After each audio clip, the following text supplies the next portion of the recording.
Screen test 1, take 1. Action. Assalamualaikum warahmatullahi wabarakatuh. Saya Rafiq. Hai, nama saya Hamzah Al-Rahim.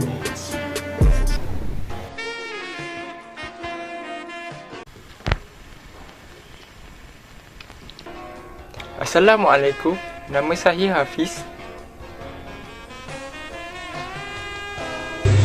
Assalamualaikum, nama saya Haziq.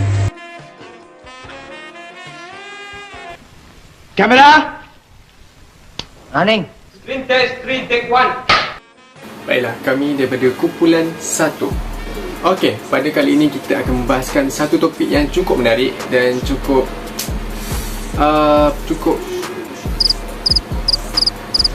fun. Sajalah. Sesetengah orang tak tahu, mungkin ini adalah sesuatu yang baru. Tak semua orang tahu mengenai topik yang kita akan bahaskan pada kali ini. Topik yang kita akan bahaskan ialah topik khinzir. Okey, khinzir adalah binatang yang jelas diharamkan oleh Islam, dalam Islam melalui Al-Quran, As-Sunnah dan Ijma', iaitu kesepakatan ulama'.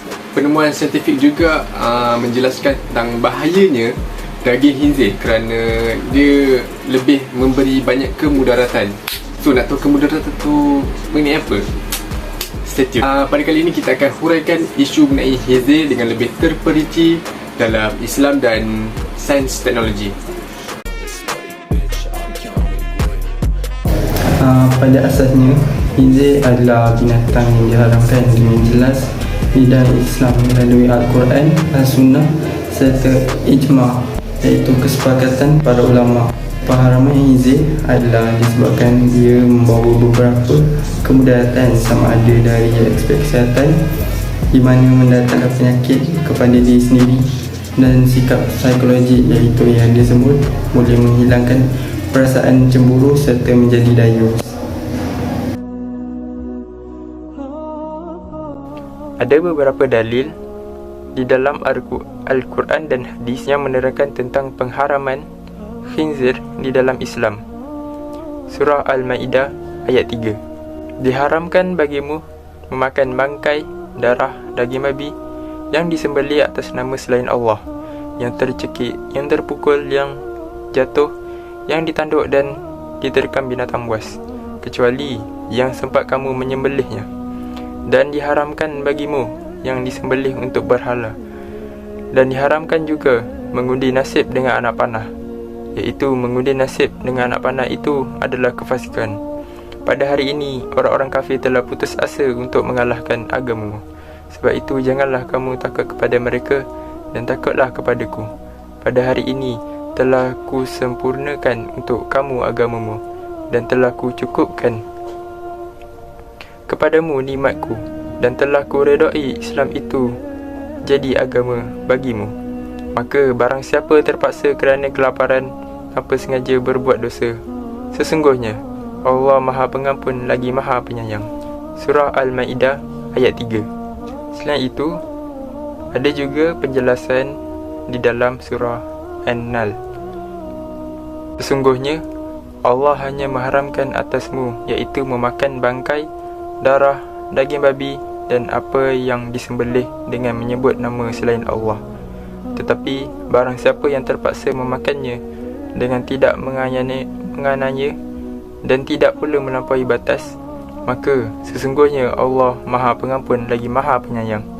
Surah An-Nal ayat 115. Terdapat juga sabda Rasulullah sallallahu alaihi wasallam dari Abu Hurairah radhiyallahu anhu bahawasanya Rasulullah sallallahu alaihi wasallam bersabda, sesungguhnya Allah telah mengharamkan khamar dan hasil penjualannya, dan mengharamkan bangkai dan hasil penjualannya, serta mengharamkan babi dan hasil penjualannya.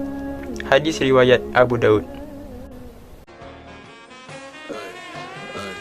Alright, so kita dah tahu pengenalan mengenai khinzir dari segi hadis dan Al-Quran. So, sekarang saya akan menerangkan apa yang terkandung dalam daging khinzir.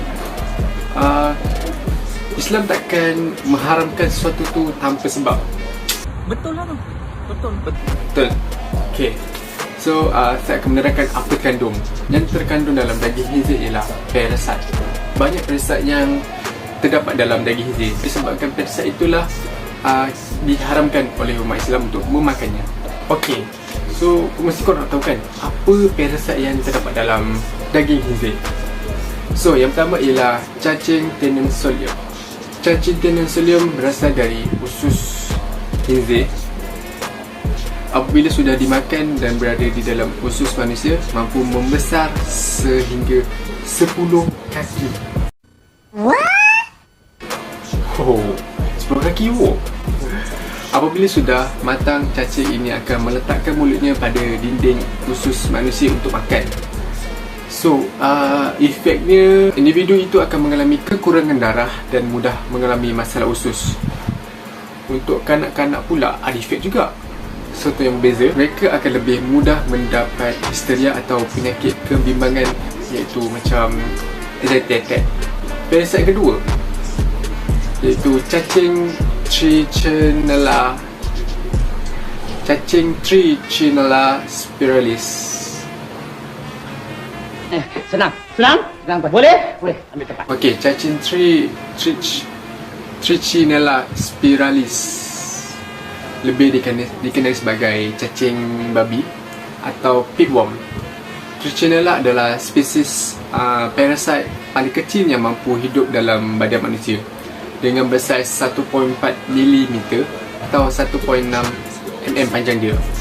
Cacing ini menyerang otot manusia, menyebabkan seseorang itu boleh mengalami kesakitan otot dan kesukaran pernafasan yang boleh bernafas. So, efeknya dia akan menyukarkan kita untuk sistem pernafasan. So, kita akan terasa sesak nafas ataupun mudah untuk berasa tercungap-cungap. Okey, parasite yang ketiga ialah cacing Phaseolopsis buski. Betul lah. Betul dah untuk kau. Betul dah untuk aku.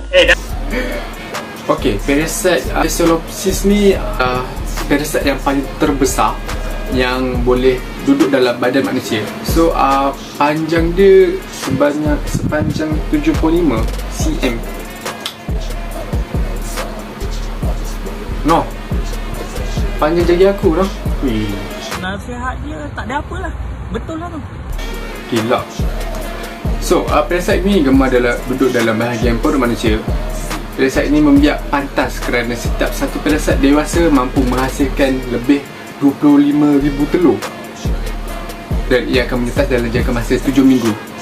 Parasite ini mampu hidup selama 1 tahun di dalam badan manusia. So, efeknya parasite ni akan membuatkan manusia cerit-berit, masalah ketidakhadaman dan bengkak pada badan manusia yang terkena serangannya. Parasite yang terakhir ialah parasite Clonorchis sinensis. Parasite Clonorchis sinensis. Saya tak boleh sebut banyak kali, tapi bunyi lain.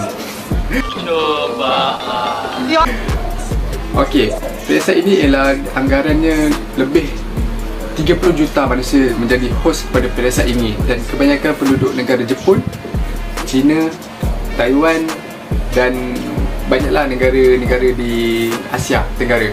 Bagaimanapun, 85% kes jangkitan parasite ini dilaporkan berlaku di China. Memakan daging khinzir akan membuatkan diri mendapat penyakit parasit, kelelahan. Pengguna yang membeli daging penyakit kuning akan terdedah terhadap risiko penyakit trichinosis jika daging itu tidak dimasak dengan betul. Simptom seperti jangkitan mata, bengkak mata, fobia cahaya, kelesuan dan sakit otot merupakan tanda-tanda awal terhadap penyakit ini. Virus ini nantinya dapat menyebabkan demam, kelelahan, penyakit kuning, pembesaran hati, gagal ginjal, muntah, nyeri sendi, sakit perut, bahkan dapat menyebabkan kematian. Selain itu, produk daging khinzir ini, terutama organ hati, dapat menyebabkan komplikasi parah sehingga berlaku fatal, iaitu mendapat penyakit virus hepatitis E. Sebagai penutup, kami nukilkan kenyataan daripada Dr. Yusuf Al-Qaradawi yang menyebut tidak semestinya setiap Muslim untuk mengetahui secara terperinci kesemua barangan yang dianggap rosak dan bahaya dengan sebabnya diharamkan oleh Allah Subhanahu Wa Taala sesuatu barangan itu. Ada kalanya hal itu terlindung daripada kefahamannya, yang mana keadaan yang sama kelihatan pada keadaan yang lain. Ada kalanya keburukan sesuatu barangan itu tidak jelas pada suatu zaman yang tertentu, manakala ianya jelas pula pada zaman yang berikutnya. Oleh itu, sewajarnya sikap seorang mukmin itu selalu mengatakan, kami dengar dan kami taat. Tidakkah kamu lihat bahawa Allah mengharamkan memakan daging khinzir? Namun tidak seorang Muslim pun yang mengetahui apakah sebab pengharaman daging khinzir itu selain daripada ia adalah kotor. Setelah zaman berlalu dan sekarang barulah ilmu moden masa kini mengungkap hakikat kebenarannya bahawa daging khinzir penuh dengan cacing dan kuman halus yang boleh membinasakan orang yang makannya.